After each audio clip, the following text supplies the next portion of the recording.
Estimados alumnos, nuevamente con ustedes en estas videoclases, hoy para tratar el tema de los actos unilaterales del Estado. Este tema tiene una importancia dentro del derecho internacional público en virtud de que existen distintas teorías respecto al mismo, algunas que discrepan y otras que tratan de unificar criterios. En primer lugar, decimos que tendríamos que definir qué es un acto unilateral del Estado. Y decimos que los actos unilaterales del Estado son actos donde existe la autonomía de la voluntad del Estado. Esto significa que son actos emanados del Estado en forma voluntaria y que tienen una intención, que sería la de producir efectos jurídicos. Es decir, crear, modificar, extinguir y otorgar derechos. Esto ya presenta una serie de dificultades al momento de entender cómo funcionan los actos unilaterales del Estado. ¿Por qué decimos esto? Porque esta manifestación de la voluntad que establece el Estado como sujeto de derecho internacional a los efectos de crear derechos para terceros implica que existe también la obligatoriedad por parte del Estado, quien crea esta manifestación de la voluntad, en hacerse cargo de las obligaciones que le competen. Allí es donde presentan algunas discrepancias los autores respecto de que los actos unilaterales del Estado solamente producen efectos jurídicos y al producir efectos jurídicos convalida la existencia de esta manifestación de la voluntad que se quería plasmar por parte del Estado como sujeto de derecho internacional. Nosotros pensamos que el acto jurídico que emana de la voluntad del Estado, por su propia voluntad, y que puede generar efectos jurídicos, puede no generar efectos jurídicos respecto a terceros, pero siempre va a tener efectos jurídicos respecto del Estado emisor.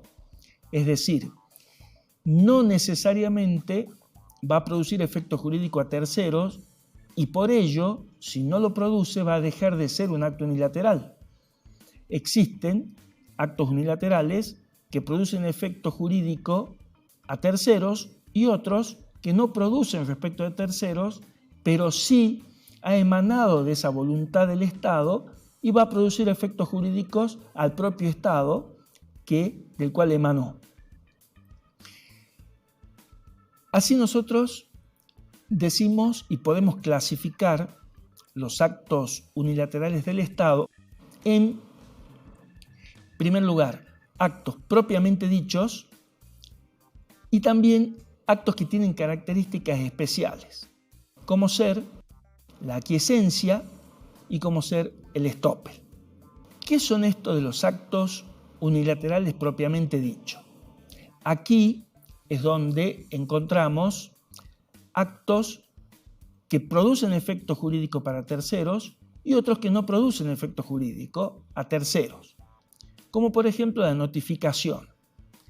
La notificación que es aquel acto en el cual yo pongo en conocimiento emanada de un Estado a otro Estado respecto de una determinada situación de derecho internacional público, en la cual empieza a funcionar esa evolución que nosotros decíamos de la necesidad de que salga del ordenamiento jurídico del Estado, con persona autorizada para ello, por supuesto, a los efectos de que se notifique a otro Estado la realización o no de un determinado hecho. Se establece en la doctrina de que esta notificación por sí misma no produce efecto jurídico respecto del tercer Estado, salvo que luego de esa notificación se produzca el hecho o el acto el cual se ha notificado. Pero sin embargo, sí ha producido efecto jurídico respecto del Estado emisor. Ha emitido la notificación como acto jurídico tendiente o no a producir un efecto jurídico. No lo producirá la propia notificación, pero sí lo va a producir al efecto jurídico el acto del cual emana la notificación. Por lo tanto, como característica en virtud de lo que nosotros definíamos, decimos que el acto jurídico que ha emanado del Estado en virtud de una notificación por sí sola no modifica al tercer estado en cuanto a lo que hace a los derechos adquiridos, pero sí la obligación de quien ha emitido esa notificación. Decíamos entonces que cuando buscábamos un efecto jurídico en terceros estados, buscábamos que exista una obligatoriedad por parte del estado emisor y también un derecho adquirido por parte del estado receptor. Aquí, con la notificación, solamente sale ese acto voluntario tendiente a crear, modificar o adquirir un derecho, pero se perfecciona cuando el acto recién se realiza. Esta distinción nos hace pensar también en otros tipos de actos emanados del Estado en forma voluntaria unipersonal. Por eso, como característica de los actos unilaterales es que emane del Estado esa voluntad de uno solo de ellos, por voluntad de uno solo de ellos, y que ese acto sea voluntario, sea lícito y que tenga una finalidad, ya sea producir efecto jurídico al propio Estado o a terceros. Se expande la situación espacial a los efectos de que cumpla con el requisito de que el Estado receptor haya adquirido, por supuesto, derechos. No quede solamente en la obligatoriedad del Estado emisor. Así, podemos hablar también de las reservas. Y acá tenemos que hacer una diferencia. Una cosa es la reserva de derecho que hace un Estado como acto unilateral y otra cosa es la reserva que se hace de los tratados. La reserva que se hace de derecho por parte de un Estado es a los efectos de dejar en salvaguarda los derechos que él considera respecto de una situación especial. Es el caso típico que nosotros tenemos en nuestro país con los derechos que se tienen respecto de las Islas Malvinas. Se hace una reserva de derecho para el caso de que, dadas las circunstancias y tocado el tema a nivel internacional, quede establecida la reserva que el Estado argentino hizo respecto de la soberanía sobre Malvinas. Distinta es la reserva de los tratados. Cuando se hace esta reserva de los tratados es porque se ha celebrado un tratado, como nosotros ya hablamos en clases anteriores, se ha incorporado el ordenamiento jurídico internacional al ordenamiento jurídico interno y de esa manera, cuando ha ingresado el tratado internacional que no condice con las cuestiones de orden público, entonces el Estado hace una reserva respecto de determinadas circunstancias. Nosotros dábamos como ejemplo, por ejemplo, la Convención de los Derechos del Niño.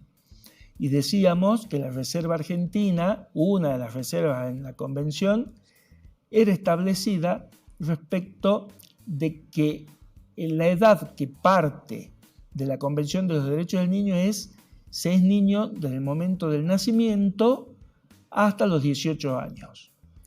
Establece la reserva argentina dejando en claro que se considera persona desde el momento de la concepción y no desde que se nace, sino desde la concepción hasta los 18 años. Esta es una reserva de un tratado, no es la reserva de derechos que nosotros hablábamos antes como acto unilateral.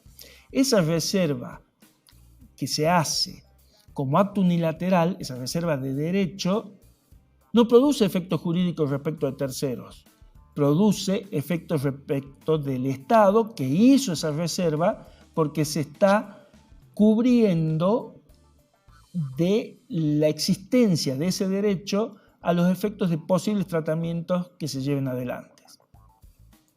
También existen otros y que sí son de carácter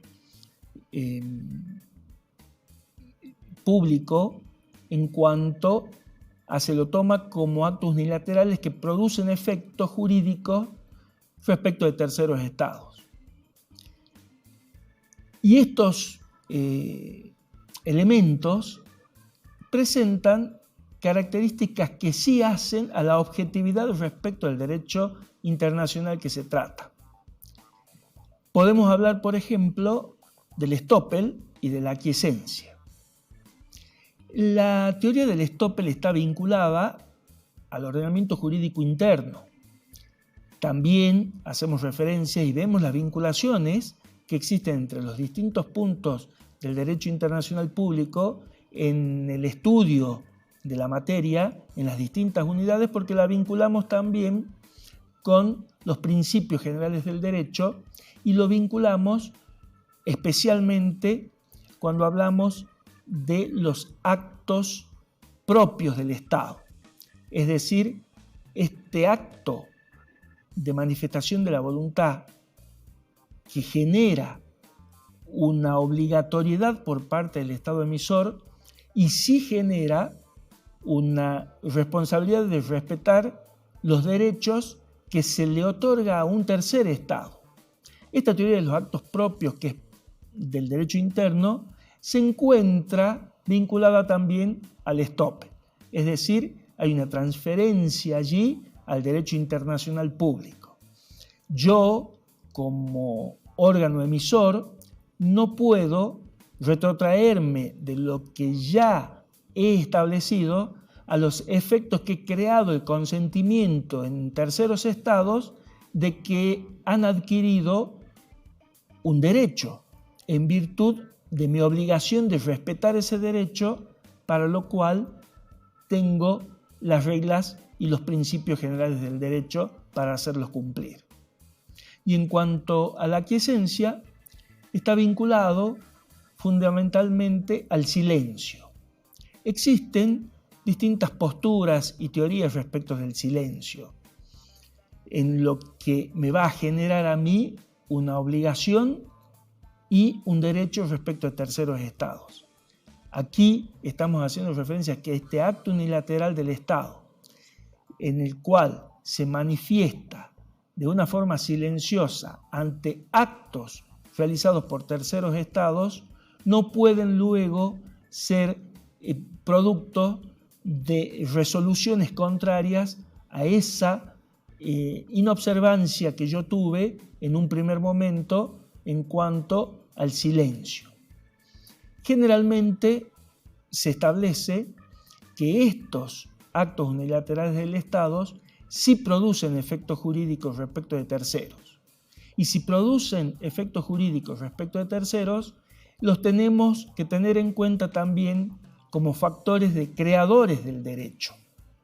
Nosotros, cuando vamos adentro de las fuentes creadoras del derecho internacional público, encontramos distintas disposiciones que son de carácter primordial y otras secundarias.